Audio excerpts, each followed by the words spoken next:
आज सरदार पटेल जी की जयंती है, राष्ट्रीय एकता दिवस के रूप में मनाया जा रहा है। बहुत अच्छा है। और आज हमारे बीच हिंदी के एक्सपर्ट कुमकुम रानी मैडम हैं और वार्ता होगा इस वार्ता में। मैम जी, आज हम परिचर्चा कर रहे हैं, जिस परिचर्चा का टॉपिक है कि हमारे बच्चे जो 10th के बच्चे हैं वो किस तरीके से हिंदी में या बाकी सब्जेक्ट में भी 100 में से 100 मार्क्स लाएं।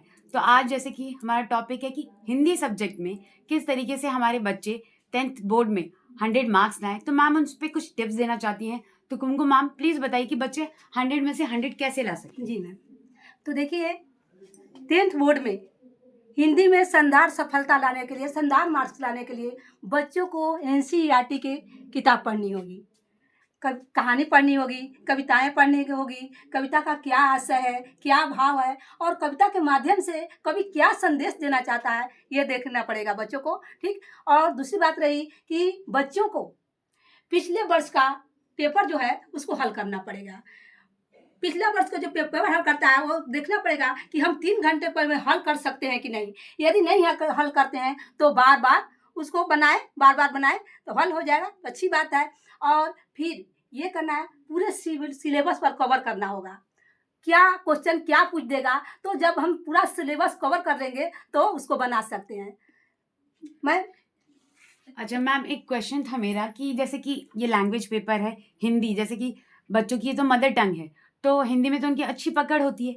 जब वो पेपर लिखने लगते हैं तो हिंदी उन्हें बहुत आता है, तो उस हिंदी लिखते समय, पूरा पेपर लिखते समय टाइम उनको कम पड़ जाता है। जिस आंसर में जितना आंसर लिखना चाहिए वो उस आंसर को उतना लिख नहीं पाते। जैसे कि 2 मार्क्स का हो गया, 4 मार्क्स का हो गया, 2 मार्क्स का जो आंसर होता है वो इतना लंबा लिख देते हैं कि जब उनको 4 मार्क्स में लंबा आंसर लिखना होता है तो वो उनका पेपर छूटने लगता है। तो उस तरीके से आप बच्चों को क्या सजेशन देंगी? देखिए, बच्चों को जैसे 2 मार्क्स का क्वेश्चन है तो बहुत ही स्पष्ट ढंग से थोड़ा सा ही में लिखना होगा। ये नहीं कि उसको बढ़ा चढ़ा कर ना लिखना होगा, उसको स्पष्ट लिखना होगा और थोड़ा सा में ही लिखना होगा। 5 नंबर का क्वेश्चन है तो 5 नंबर लायक लिखना होगा। 2 नंबर का क्वेश्चन है तो 2 नंबर, केवल जो क्वेश्चन पूछ रहा है, जैसा क्वेश्चन पूछ रहा है उसी के अनुसार वो उत्तर देना है। या नहीं, यही नहीं कि अनावश्यक उसमें भर दे, इससे क्या होता है, टाइम किल करता है।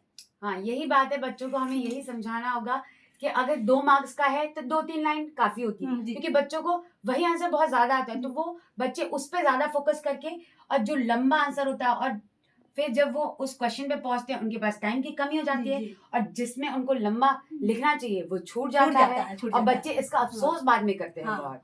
वही उनको मतलब क्या लिखना है, स्पष्ट लिखना है और छोटा ही लिखे लेकिन स्पष्ट लिखे तो अच्छा रहेगा। और दूसरी बात है मैम, एक तो है वर्तनी।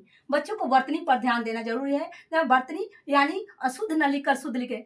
कई बार ऐसा देखा गया है कि बच्चा पूरा क्वेश्चन लिख कर आते हैं, सही सही लिख कर आते हैं, लेकिन उनका नंबर कम आ जाता है। इसका कारण यही है कि वे कहीं ना कहीं त्रुटि किए हैं, कहीं ना कहीं अशुद्ध लिखे हैं, जिसके चलते उनका मार्क्स थोड़ा बहुत कम आ जाता है। नहीं तो बच्चे बहुत प्रयास करते हैं हिंदी में, ऐसा बात नहीं कि नहीं प्रयास करते हैं, लेकिन थोड़ा सा अशुद्ध ही कर देते हैं, जिसके चलते उनका मार्क्स है। इसके लिए क्या करना होगा, बच्चों को रोज लिखना होगा, रोज पढ़ना होगा, जिसके चलते वे अच्छा नंबर ला सके।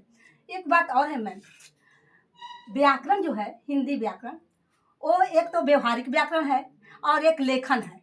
तो व्यवहारिक व्याकरण जो है उसमें बच्चे को बहुत बारीकी से समझना होता है।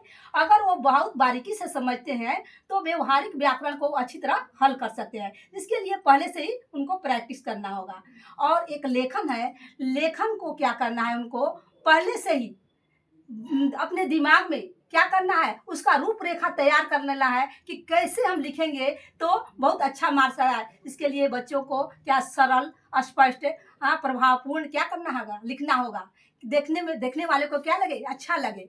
कहीं कटिंग नहीं करें, साफ लिखें, सुडौल लिखें, सुंदर लिखें तो मार्क्स अच्छा से अच्छा आ सकता है। और एक बात और है मैम कि बच्चों को किसी भी टॉपिक पर ग्रुप डिस्कशन अवश्य करना चाहिए।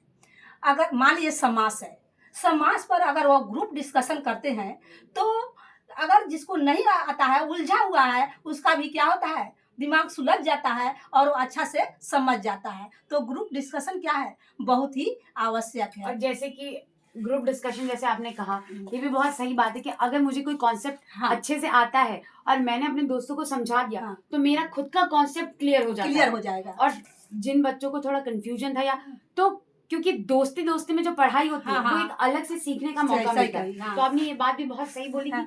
कि अगर आपको कोई चीज अच्छे से आ गई है तो आप एक टेस्ट की तरह ग्रुप डिस्कशन कर सकते हाँ। हैं। जी मैम, आपको कुछ पूछना है मैम? जी मैम, पूछना है जैसे अगर बच्चे बाय चांस अगर वो लिखते हैं और कुछ गलती अगर करते हैं तो पेपर में किस तरह उसको ठीक से लिखे या फिर कैसे सुधार करे कि मतलब ज्यादा गंदा ना दिखे लिखने में? इसके लिए मैम देखिए, इसके लिए पहले से ही प्रैक्टिस, वहाँ तो बोर्ड में तो ऐसे नहीं कर सकती है, ये इसके लिए पहले से ही प्रैक्टिस करना होगा कि हम गलत न लिखें, ऐसा न लिखें कि अशुद्धि हो जाए। इसके लिए पहले से ही हम लिखने का अभ्यास डालेंगे। लिखने का अभ्यास डालेंगे तो बच्चे कम से कम कहाँ चंद्र बिंदु लगाना है, कहाँ बिंदु लगाना है, कहाँ हलंत, कहाँ विराम चिन्ह लगाना है, इसको पहले से अगर जानते रहेंगे बच्चे तो बच्चे गलती नहीं करेंगे और सही लिखेंगे, साफ लिखेंगे।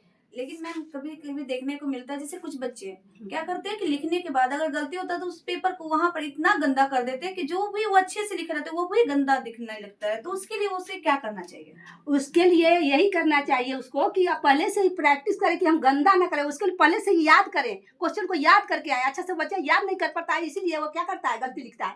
अगर वह अच्छा से याद कर लेगा तो वो कभी नहीं गलती करेगा। और अगर बाय चांस ड्यूरिंग पेपर वैसी गलती हो जाती है, जी मैम। क्योंकि हम कहते हैं कि वो तो बच्चे ही हैं, गलती हो गई तो बच्चों की आदत रहती है अगर कोई गलत वर्ड उसी को बार बार चलाते रहते हैं उस पे पेन। ऐसा नहीं, अगर बाय चांस गलती, बस यही कोशिश करें कि गलती ना करें, लेकिन अगर गलती हो गई तो सिर्फ एक लाइन डैश करके डाल दो और फिर आगे बढ़े, तो वो इतना गंदा भी नहीं लगेगा।